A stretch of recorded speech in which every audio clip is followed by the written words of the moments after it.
Prazer te receber também, professor. Quero te ouvir, primeiro sobre essa novidade que a gente tem, que é esse inquérito para investigar o crime organizado e também o âmbito dessas operações, né, que aconteceram ali no Rio de Janeiro, que a gente sabe que é a mais letal, e como é que está sendo feito todo esse trabalho de perícia. Acho que é fundamental a gente ir atrás dessas respostas, né? Bom, se é para investigar a infiltração do crime organizado no poder público, tem que começar pelo Flávio Bolsonaro, né? Eu preciso lembrar a todos e a todas que o Flávio Bolsonaro deu a medalha Tiradentes, a maior honraria aqui do estado do Rio de Janeiro, quando era deputado estadual, ao matador Adriano da Nóbrega, chefe do escritório do crime, o matador de aluguel, que vocês devem lembrar, foi morto por policiais na Bahia.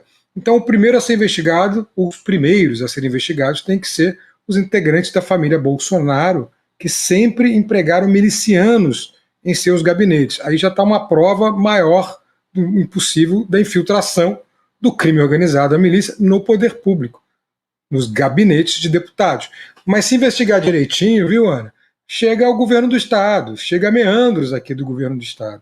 Esse é um ponto. O segundo ponto, como vocês sempre me chamam para fazer análises um pouco mais semióticas e psicológicas, eu queria chamar a atenção que esse massacre horrendo que aconteceu no Rio de Janeiro faz parte de um outro tipo de guerra também, além dessa guerra que é anunciada. É a guerra semiótica que a extrema-direita produz nesse país há quase 10 anos. E ela tem inspiração nazista muito clara. Você pode encontrar isso nos discursos de Goebbels, nas estratégias de Goebbels, e está muito bem fundamentada num livrinho chamado A Linguagem do Terceiro Reich, do linguista Viktor Klemperer, que era um judeu que ficou no gueto durante a Segunda Guerra Mundial, alemão, e em 1946 ele apresentou as conclusões de seu estudo enquanto estava no gueto sobre as linguagens do Terceiro Reich, que usa diversas estratégias, mas a principal delas é a produção de neologismos. Foi assim com a palavra esquerdopata, que aliás foi invenção de um jornalista que já se arrependeu e cujo nome eu nem vou citar. Depois, com palavras que vieram em seguida, como neutralizar.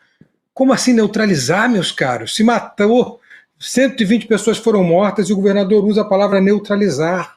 E agora se introduz o termo terrorismo, narcoterrorismo, né? Um neologismo, né? Uma nova palavra, mas que tem consequências nefastas. Por exemplo, a possibilidade de intervenção dos Estados Unidos, já que é um Estado terrorista, se autoproclamando terrorista, caso a Câmara vote isso, coisa que eu não acredito que vai acontecer. Eu espero que não vá acontecer. Mas isso é para explicar que todas essas invenções, essas palavras que parecem ingenuamente colocadas, têm obviamente uma estratégia semiótica política muito bem definida e penetra no símbolo, né? A simbologia, no inconsciente coletivo da população, que passa a apoiar esse tipo de ação. Passa a apoiar, inclusive, caracterizar as facções criminosas como terroristas. Isso é muito grave, isso precisa ser denunciado e não pode passar de jeito nenhum, sob pena da gente perder a soberania nacional, sob pena de ter realmente uma intervenção e, principalmente, sob pena de ter um golpe continuado, que no fundo, Chico, me parece que é o que eles querem.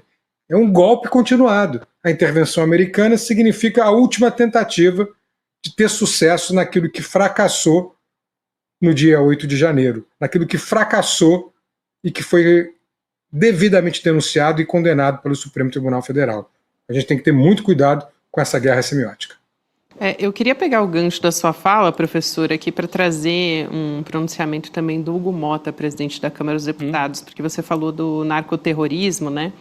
O que o Hugo Motta falou agora, né, de uma união dos três poderes no enfrentamento ao crime organizado?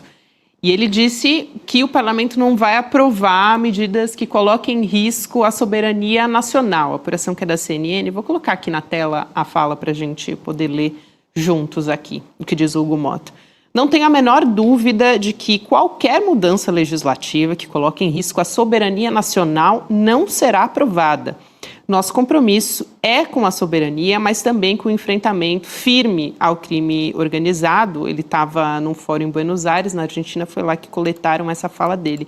Pedro, vou puxar aqui sua especialidade, que é em relações internacionais também, para pegando aqui juntamente a fala do professor, né, Felipe, nessa guerra ideológica que a extrema-direita produz no país e que, quando traz esse termo, né, importa esse termo narcoterrorismo, também está se juntando a um diálogo com a extrema-direita do mundo todo, né, com uma intenção muito clara. Sem dúvida, Gabi. Um abraço para o Felipe, amante de Belchior, como todos nós, né? Veja, a porta-voz da Casa Branca hoje deu uma declaração de que, se for preciso, né, dando a entender que, se for preciso, eles acolherão o pedido do Cláudio Castro, governador do Rio, para intervir no Rio de Janeiro de bom grado. Né? Essa é a insinuação clara, uma insinuação clara que está colocada lá pela porta-voz da Casa Branca. No começo dos anos 2000, final dos anos 90 e começo dos anos 2000, os Estados Unidos eles patrocinaram duas cruzadas globais, duas guerras no mundo. Uma foi a guerra ao terror. Inclusive, o grande arquiteto da guerra ao terrorismo faleceu essa semana, o senhor Dick Cheney. Não é isso, Rodrigo? Sim. Dick Cheney, que foi o vice-presidente do Bush e o grande arquiteto dessa guerra ao terrorismo. E, ao mesmo tempo, eles fizeram as guerras às drogas. A guerra ao terrorismo não nos pegou aqui na América Latina. Ela se voltou para as guerras eternas no Oriente Médio. Já a guerra às drogas tinha como alvo principal a Colômbia e países latino-americanos. Agora eles fazem uma junção dessas guerras, que é a guerra ao narcoterrorismo, para fazer essa operação que eles claramente têm feito na Venezuela, que é uma operação de regime change, como é a linguagem do Departamento de Estado americano, de troca de regime. Regime change é uma troca de regime, que vai, né, como diz o Trump, né, autoriza inclusive a CIA a operar em território venezuelano e, ao mesmo tempo, ameaça com a mesma questão do narcoterrorismo países como a própria Colômbia, que hoje é governada pelo Petro, um governo de esquerda, o primeiro governo da esquerda da história da Colômbia, ameaça o México e agora mira no Brasil, ameaça o Brasil e, claro, com os maiores lacaios da história que esse país já produziu, como Eduardo Bolsonaro, Flávio Bolsonaro e o próprio pai, o grande, né, o Jair Messias Bolsonaro, que é o maior traidor da pátria de todos. Então é muito sério, né, essa linguagem do narcoterrorismo que tem sido aplicada, porque dá uma brecha para intervenções americanas dos Estados Unidos nesses territórios, inclusive no território nacional. Gabi, super legal essa análise aqui muito. E trazer e juntar as duas coisas, né? A guerra ao terror, agora a guerra ao narcoterrorismo. Então, numa você atacava lá no Oriente Médio, agora você ataca aqui na América do Sul, que aliás foram os dois grandes polos de resistência ao projeto imperial dos Estados Unidos depois que acabou a União Soviética. Ela tinha dois polos, um era os países onde ainda havia o nacionalismo árabe, todos já desmontados, Líbia, Iraque, Síria, etc. E outro, aqui a América do Sul. Você atacou uma com a guerra ao terror e ataca a outra com a guerra ao narcoterror agora. Mas eu queria só voltar àquele tema que você leu agora há pouco, Gabi, a história de que a Polícia Federal vai atuar na questão da lavagem de dinheiro. E aí eu queria só chamar a atenção para uma palavrinha que está aqui nessa atuação da Polícia Federal. Vai atuar em relação às facções e milícias. Eu queria entrar nessa palavra aí, porque até agora as ações, e o Felipe Pena pode falar muito melhor, que está lá no Rio de Janeiro, mas a gente acompanha daqui e conversa com gente também do Rio. Quer dizer, até agora o Cláudio Castro centrou tudo nas facções. É como se não existisse milícia. E a gente sabe que a milícia existe e tem relações com os amigos dele do bolsonarismo, do Cláudio Castro, né? Então muita gente, o Chico mesmo falava outro dia aqui, bom, entraram, mataram 120, não ocuparam a área. Ficou uma avenida aberta, talvez, para as milícias entrarem ali no Complexo do Alemão. Não sei se é o caso, porque não é tão simples, mas investigar as milícias. E talvez por isso também que o presidente Lula, que no começo adotou uma tática muito recuada em relação ao massacre do Rio, passou a falar em matança, talvez já sabendo que a investigação pode chegar no governador ou em gente muito próxima do governador. Por quê? Porque a Polícia Federal, se investigar a milícia, bate no governador, não tem outro jeito. E bate no bolsonarismo. Inevitavelmente. É inevitável. Então eu acho assim, uma mudança, uma ação muito importante. A gente nos próximos dias, essas investigações demoram às vezes, nas próximas semanas, pode ter aí informações valiosas que vão bater em gente aí do círculo do Cláudio Castro, com certeza, Chico. Com certeza. Chico. Não, por favor, convidado tem prioridade aqui. Vai lá, professor. Não, eu só queria concordar com o Rodrigo, dizer que exatamente por isso que eu comecei a minha fala, Rodrigo, falando sobre a família Bolsonaro e a medalha Tiradentes, que foi dada ao talvez o miliciano mais famoso desse estado, Nóbrega, que foi o Adriano da Nóbrega, né? O matador de aluguel, o famoso matador de aluguel. Além disso, o Flávio Bolsonaro empregou a mulher e a mãe dele no seu gabinete.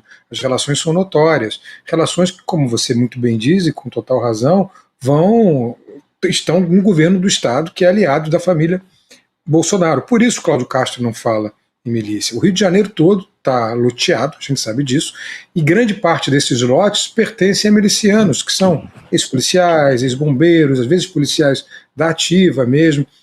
Há muito tempo, um delegado aqui no Rio de Janeiro chamado Rodrigo de Oliveira, quando foi subsecretário da Polícia Civil, classificou de narcomilícia, porque a milícia há muito tempo faz, inclusive, alianças com o narcotráfico, com o próprio PCC de São Paulo, que entra aqui e faz aliança com algumas facções de milícias no Rio de Janeiro. O Comando Vermelho também faz. Né? Eu estou aqui e estou vendo, estou observando tudo isso de perto, então não dá para ter essa ingenuidade. Essa investigação vai acabar no governador, que tem outros telhados de vidro, além desse, claro, mas esse é gravíssimo, está na ordem do dia, por isso ele não fala em milícia.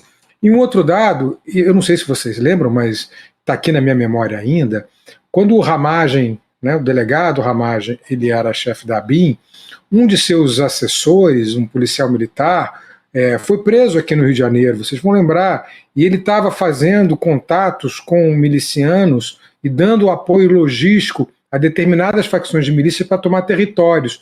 E por que isso? Eu quero lembrar que o Ramagem era pré-candidato à Prefeitura do Rio e sabia que só podia ter votos em determinados territórios com a bênção de milicianos. E alguns desses milicianos não eram seus correligionários. Então ele usou a ABIN, segundo investigações da Polícia Federal, não sou eu que estou dizendo, para tentar ajudar alguns milicianos, que são policiais, a tomar territórios para que ele pudesse entrar e ter votos. Veja a que nível chega o Rio de Janeiro. O nível de penetração das milícias, da criminalidade, da conquista de territórios por parte dos milicianos é gigante no Rio de Janeiro. Eu diria que é até maior do que a do narcotráfico. Hoje sim. E aí, claro, como hoje é maior que o narcotráfico e muito mais perigoso, né? Porque está infiltrado no Estado, porque tem deputados estaduais, deputados federais, tem tentáculos na máquina estatal. Então é muito mais perigoso que o próprio narcotráfico. Porque os verdadeiros traficantes, vou usar um lugar comum, mas todo mundo sabe disso, não estão lá no morro. O que a gente vê nas favelas e na comunidade são os vendedores da ponta, os gerentes da ponta. O verdadeiro traficante está na Vera Soto, na Delfim Moreira, né? Está aí no bairro dos Jardins, em São Paulo. Mas quem é que vai querer falar sobre isso? Quem é que vai querer apontar o dedo? Por isso que é tão importante, Rodrigo, você tem toda a razão, que seja monitorada a lavagem de dinheiro, que sejam feitas operações como foi feita aquela que chegou lá na Faria Lima, lembra? Sim. Essa aí eles têm medo. E ninguém quer falar sobre isso. Tem que chegar na Faria Lima, tem que chegar na Vieira Solto. Só assim se resolve o problema da violência no Brasil, ou pelo menos se ameniza o problema da violência. Não é matando 120 pessoas na periferia. Né? E, de novo, vale a lógica do Chico Sá. Se matou, não se ocupou território. Vai deixar para quem? Para os aliados do governador, né? Para aquela ala criminosa que rende votos à família Bolsonaro e ao Cláudio Castro. É gravíssima a situação. Tem que haver aqui um procedimento do governo federal muito sério. O problema é que isso virou uma disputa política. E como eu disse antes, uma disputa política que também carrega um componente, que é essa guerra semiótica, que produz significado, que entra no imaginário público, que produz uma simbologia que acaba captando também a população. E, só para finalizar, eu sei que muitos comentaristas de emissoras de televisão brasileira, de portais conhecidos, estão inclusive sendo censurados, não podem falar o que pensam. Muitos deles queriam dizer que Cláudio Castro deveria ser preso, mas não podem dizer, porque os seus diretores de redação ou os donos das suas emissoras estão com pesquisas na mão, vendo que a população está apoiando esse tipo de violência, boa parte da população, pelo menos, e está censurando esses comentaristas. Eu sei disso, tenho certeza que o Chico sabe, Rodrigo, vocês todos sabem disso. Então acaba contribuindo para essa espiral do silêncio, que é um conceito da Elizabeth Neumann. É uma espiral do silêncio. As pessoas sabem pensam, mas se calam sobre o que está acontecendo. Tudo isso é gravíssimo, Rodrigo. E a gente vai ficando nessa espiral à mercê desses milicianos que são, em última instância, quem mandam no estado e na cidade do Rio de Janeiro. Chico, rapidinho para a gente... O Chico Alves escreve muito sobre isso, sobre o comportamento da imprensa, hoje no nosso portal. Exatamente sobre essa virada que deu a imprensa brasileira, não que tivesse sendo progressista em algum momento, mas é assustador o que a Rede Globo, por exemplo, mudou de comportamento em relação a esse assunto. Eles deram uma matéria de assessoria de imprensa no Fantástico. A Globo News, que é o braço da cabo deles, também mudou completamente, esqueceu qualquer ideia de direitos humanos, não chama de matança, muito pelo contrário, faz propaganda do Cláudio Castro. É uma mudança louca, mas como diz o Chico hoje, triste da imprensa que não chama o que aconteceu de matança. Perfeito. Chico, quero muito agradecer aqui a presença do professor Felipe Pena, que também é psicólogo, professor da UF. Sempre um prazer te receber. Até a próxima, Obrigado. professor. Um abraço. Valeu, Felipe. Obrigado, gente. Prazer é meu, um prazer ouvir vocês. Valeu, querido.